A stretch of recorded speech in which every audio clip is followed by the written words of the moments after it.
বাড়ি ঢুকবো কখন যাই না, তারপর আমার আর ওর গালে ছাপ পড়বে। আমরা আজকে আবার বেরিয়ে পড়েছি ঠাকুর দেখবো বলে। রাস্তায় শুধুমাত্র আমরা দুজনে ফিরে ঘুরে ঘুরে বেড়াচ্ছি। আমরা একটা ইউজ টু হয়ে গেছি ব্যাপার। হ্যাঁ, যে অকওয়ার্ড, আমাদের আর কিছু যায় আসে না। অকওয়ার্ড হতে আমরা ভালোবেসে ফেলেছি, অকওয়ার্ড হওয়ার সিচুয়েশনটাকে ভালোবেসে ফেলেছি আমরা, এই সমস্ত করছি। আজকে যে প্যান্ডেলটা দেখতে যাচ্ছি এটার জন্য আমি স্পেশালি প্রচন্ড এক্সাইটেড। আমার পায়ের যাটা অবস্থা, আমি হাঁটতে পারছি না। আমি তো না বললে আমি কিডন্যাপ করে নিয়ে যেতাম, কিন্তু আমি এটা দেখবো, এটা না দেখতে পেলে আমার মানে এবছরের পুজোকে আমার সারা জীবন মন খারাপ থেকে যাবে।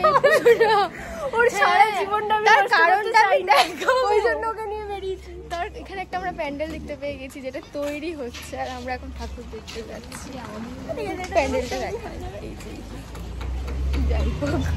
আমি মরে যাচ্ছি ব্লক করতে, আমি এদিক ওদিক দেখলাম যে গাড়ি নেই, তো আমি সা করে একটু ঘুরে নিলাম। আমরা একটা টোটোয় বসেছি, টোটোটা না আমরা পেটা নড়ে আরে যাবো। আমরা একটা টোটোয় উঠেছি, এটা কি হলো, এই টোটোটায় উঠে বসেই ফিল হলো যে আমরা কোনো রাইডে চেপেছি, স্টার্ট করে নেমে গেলাম। আর আমরা এখন দমদম যাচ্ছি যাচ্ছি যাচ্ছি তো যাচ্ছি, কোন থেকে যাচ্ছি পৌঁছতে আর পারছি না। কখন বেরিয়েছিলাম, 2 ঘন্টা হয়ে গেছে, এখনো পৌঁছতে পারি। বল, আমরা সেই কখন বেরিয়েছি এখনো পৌঁছাতে পারিনি। মানে প্রথমে অটো, তারপর লঞ্চ, তারপর আবার অটো, তারপর ট্রেন, তারপর আবার অটো, তারপর সেটা থেকে নেবে আবার অটো। এই এতগুলো মানে চেঞ্জ করে তাও আমরা এখনো পৌঁছাতে পারিনি, ক্লান্ত হয়ে গেছি। तरुण संघ के सामने है क्या? আমরা ফাইনালি দেখতে এসেছি সত্যান্বেষী, যেটার জন্য এতটা এক্সাইটেড ছিলাম। পিছনে রীতিমতো ঝামেলা চলছে, কেন ঢুকতে দেওয়া হচ্ছে না সবাইকে, বুঝতে পারছি না কি হয়েছে। বাট আমি ঢুকেই জাস্ট অসাধারণ, এটা দেখতে আমরা এত স্ট্রাগল করে এসেছি, কখন বেরিয়েছি। ডিটেকটিভ সত্যান্বেষী অন্ধকারে চুপি সাড়ে ঘাপটি মেরে কে কোন মুলুকে দিচ্ছে হানা, কার পেছনে সে ভোরের আগে রাতে জাগে অন্ধ বুড়ো পেঁচা, কার ছুরিতে লেখা আছে কার মরা বাঁচা।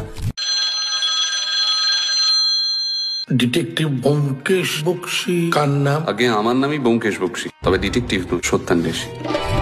অন্ধকারে চুপি সাড়ে ঘাপটি মেরে কে কোন মুলুকে দিচ্ছে হানা, কার পেছনে সে ভোরের আগে রাতে জাগে অন্ধ বুড়ো পেঁচা, কার ছুরিতে লেখা আছে কার মরা বাঁচা। অন্ধকারে চুপি সাড়ে ঘাপটি মেরে কে কোন মুলুকে দিচ্ছে হানা, কার পেছনে সে। রহস্যটা জাস্ট এইটুকু জায়গা আর এই দুটো লাইনের মাধ্যমে পুরোটা ব্যাখ্যা করা আছে। মানে তুমি যদি গল্পটা পড়ে থাকো তাহলে বুঝতে পারবে। জাস্ট অসাধারণ লেগেছে, এটা দেখে আমি অবাক। আমরা এখানে ওয়েট করে দাঁড়িয়ে আছি যে এখানে লাইভ পারফরমেন্স আমরা শুনেছি ব্যোমকেশ রিলেটেড, তো আমি পাগল হয়ে গেছি কি দাঁড়িয়ে আছি। রাত হয়ে যাচ্ছে কিন্তু আমরা দাঁড়িয়ে আছি, বাড়ি যাচ্ছি না। ভিডিও করতে হবে। তাহলে ঠিক শনিবার 5:30টার সময়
পেরেছি সত্যান্বেষী প্যান্ডেলটা দেখে, বাট ঢোকার পর থেকে আমার একটা কথা মনে হচ্ছিল যে এটির এক পাশে যেরকম সত্যান্বেষী আর এক পাশে অর্থমনোত্থম দেওয়া হয়েছে, মানে করা হয়েছে যে একটা গল্পের মাধ্যমে অজিতের সাথে ব্যোমকেশের আলাপ আর একটাতে সত্যান্বেষীর সাথে।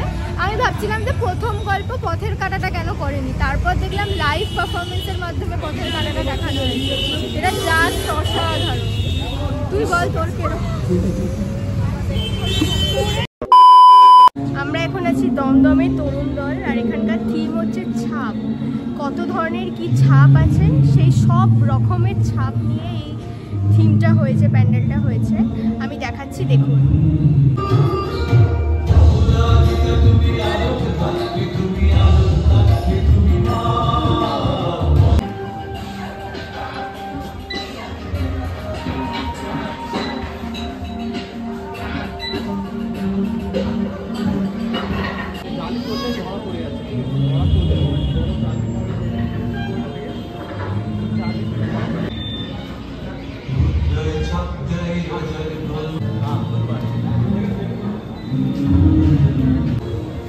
সভ্যতার সংস্কার, ছাপের ইতিহাস, ঐতিহ্যের বিজ্ঞান।